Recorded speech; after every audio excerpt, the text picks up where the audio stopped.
ये है कि मेरी लेबर यहाँ पे काम कर रही है, मेरे पास कम से कम भी 50 बंदे हैं, जेंट्स भी और लेडीज भी। सर सबको, किसी को 8,000 मिलता है, किसी को 6,000 मिलता है, पूरी तनख्वाह किसी को नहीं देते। हमने ये साहब से पूछा कि सर आप बताओ हमारे सरकार की तरफ से क्या क्या रूल है, हमें कितनी सैलरी आती है। सर वो नहीं बताते। आज भी हम उनके ऑफिस में गए थे, वो बोल रहे थे मुझे सोलन जाना है, मैं वहाँ पे जाऊँगा, आपकी बात बाद में सुनूंगा। उन्होंने हमारी कोई बात नहीं सुनी। बहुत बार हमारी मीटिंग हो चुकी है पर हमें कुछ भी हल नहीं देते।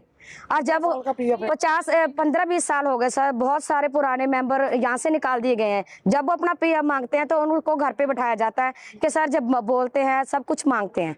जूते या सब सर कुछ ना तो हमें ठेकेदार की तरफ से ना कोई यूनिफॉर्म मिल रहा है, ना जूते मिल रहा है, और सैलरी भी बहुत कम मिल रही है सर। जैसे कि 1 से 1 तारीख तक या 1 से 5 तारीख तक नहीं मिलेगी, 1 से 1.5 महीने बाद हमें तनख्वाह मिलती है। तो सर जो हमारी लेबर चाहिए हम तो वही कदम उठाएंगे। बाजार से बैठेंगे। 15 साल यहाँ काम करते हुए लेबर को ना तो यहाँ का कोई पीएफ दे रहे हैं हमारे को, ना कोई सहूलियत दे रहे हैं, और कहाँ अपनी मर्जी करते हैं लेबर को, कभी इधर भगाते हैं कभी उधर भगाते हैं। जब अपनी मांगे मांगते हैं तो बोलते हैं आपको निकालते जाएगा, नई लेबर ले आएंगे, हम नई लेबर ले आएंगे। और हमारे तो यही डिमांड है, जो 15 साल से हमारा पीएफ नहीं दे रहे और जो हम अपना हक मांग रहे हैं तो हमारे को सरकार से दुआया जाए। यही हमारी मांगे है, यही हमारी डिमांड है। टाइम की हमारी तनख्वाह नहीं मिल रही सर, 1.5 महीने के बाद तनख्वाह देते हैं, बोलते हैं 5 को मिलेगी, 15 को देते हैं। और सर बहुत इस लेबर का बुरा हाल किया इस नगर पालिका ने। जब तक हमारा इंसाफ नहीं होगा तो पता नहीं, हमारे 5 दिन बैठे 10 दिन बैठे चौक में, अब हड़ताल मचाएगा।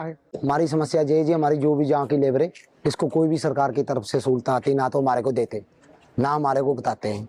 कोई भी नया से नया जहाँ पे कोई भी असबर आता, मुलाजिम आता तो हमारे को धमकी, गाली गलोच, काम से भगाने का हमारे को ड्रामा कि जहाँ से भाग जाओ, नई लेबर लाएंगे, नए सुपर मेजर लाएंगे। ईओ साहब के पास जाते तो हमारी कोई सुनाई नहीं करता।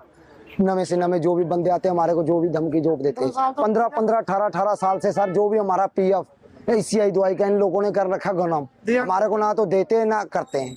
जो भी देते हैं तो हमारे को बस वही 7-8 हज़ार रुपया तनख्वाह देते हैं महीने की सैलरी, उससे ज्यादा हमारे को कोई कुछ नहीं देते जी। देखो हम अपना हक मांगने के लिए खड़ते भी है तो हमारे को धौंस धमकी गुंडागर्दी बताते जी। हमारी यही डिमांडें हैं, बस हमारी जो भी सहूलत सरकार की तरफ से हमारे को मिलने चाहिए। नालागढ़ कमेटी के जो कॉन्ट्रैक्टर के थ्रू जो सफाई कर्मचारी रखे गए हैं वो आज SDM कार्यालय में आए थे। उन्होंने अपना पक्ष रखा था कि उनको कॉन्ट्रैक्टर के द्वारा जो पेमेंट है वो समय से नहीं दी जा रही, या फिर जो भी न्यूनतम आय का है और पीएफ जो इनका हक है वो उनको समय अनुसार दिया जाए, और अगर उसमें किसी भी प्रकार की अवहेलना होगी तो उसमें नियमानुसार ठीक। हमसे जुड़े रहने के लिए हमारे YouTube चैनल को सब्सक्राइब करें और नई वीडियो की नोटिफिकेशन के लिए बेल आइकॉन को दबाएं। अगर आप ये वीडियो Facebook पर देख रहे हैं तो लाइक जरूर करें और ज्यादा से ज्यादा शेयर करें। इसी तरह के और भी अपडेट्स के लिए फॉलो करें हमारा Instagram पेज himachal.kesri।